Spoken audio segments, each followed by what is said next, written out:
babu shakka kamar yadda mutane sun ka sani, sunana Usmanu sarkin taurin birnin Kebbi, kuma sarkin maganin jihar Kebbi, kuma wakili na musamman ga sarkin maganin kasar Hausa Dr. Abdulrazak Ture.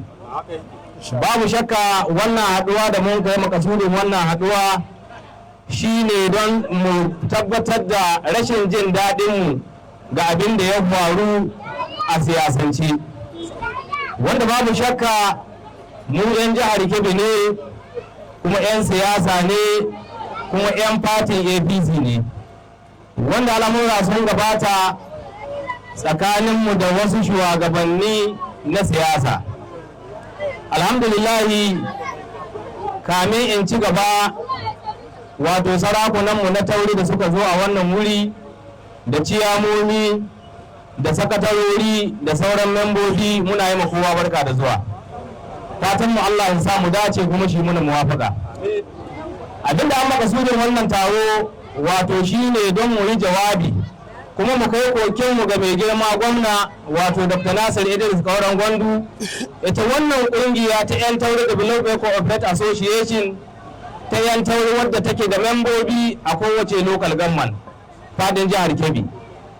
Babu shakka abinda ya gudana bai yi muna daɗi ba, saboda mun tura mota ta tashi an hita batunmu, wanda shike akwai wasu shugabanni a siyasa waɗanda wani al'amari ya tashi faruwa suka ce za su yi ruwa za su yi tsaki don ganin cewa an magance wannan matsala.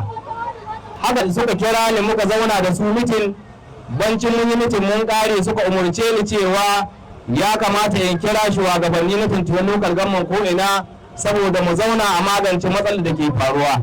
Muka zauna aka yi magana, sun ka ce da insha Allah sun fahimce mu kuma sun tabbatar da lallai ba a yi muna adalci ba, duba da mu aka yi wannan yakin neman zaɓe gwamnati ta tabbata kuma aka yi tabbatar mutum wannan lokaci. So muka yi haka suka ce to wannan matsala ta yi ƙarfin su don matsala ta takanti wani lokal gamman, don haka za su jagorance mu su kai mu gaban mai girma gwamna, saboda wagga matsala shi ɗaya ka iya magance ta. Muka kasance masu musu da'a da ladabi a matsayinsu na shugabanni. Muna jiran su sati ɗaya sati biyu. Jama'a in takaice muku bayani, yanzu maganar da nika yi muku tsawon wata 6 kenan, babu wani abin da ya gudana. Kuma abin da zai baka mamaki, wanda wata 6 da an kai gaba ɗaya cikinsu babu wanda ya taɓa ɗaukar waya ya kira sarkin taure ya ce abin nan da muka yi muna nan muna ƙoƙari a kai, ko kuma muna nan muna yi ko ga gabar da ana kai.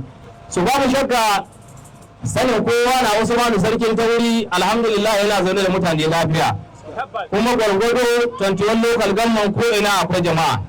Bisa ga haka mu ga cewa ya kamata mu kira al'ummar mu don mu sanar da su waɗanda a kusa, na nesa kuma ba sai mun kira su ba, insha Allah sako zai sabe su bisa ga abin da muka tattauna.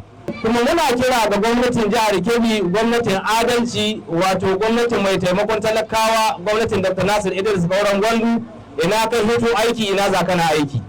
Muna kira gare shi waiwayi wannan kungiya ta 'yan tauri Development Cooperative Association wadda take da membobi a faɗin local government 21, wanda babu shakka shi al'amari na jama'a, wato kowane ɗan siyasa abinda aka bukatuwa ta yi samu jama'a ga dukkan al'amarin da shi kai.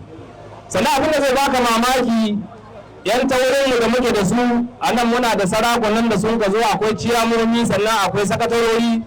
Za ka tarar da daga mai mata guda sai mai mata biyu sai mai uku sai mai hudu, sannan kuma duka waɗanda bayan Allah suna da katin zabe.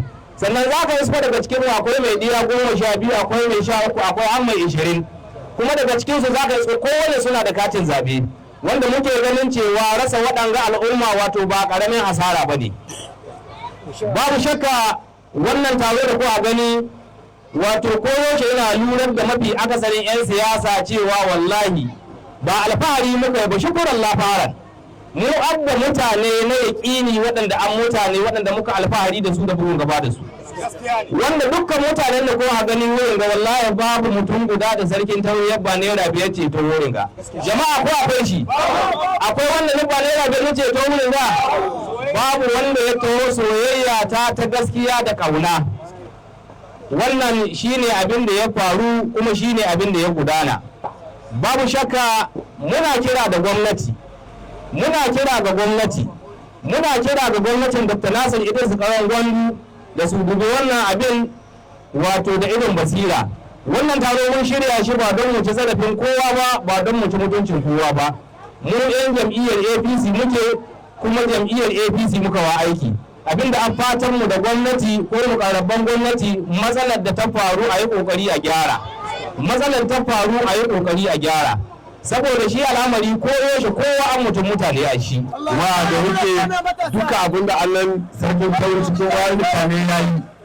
A barin nan da muke duka muna halara akan sarkin tauri.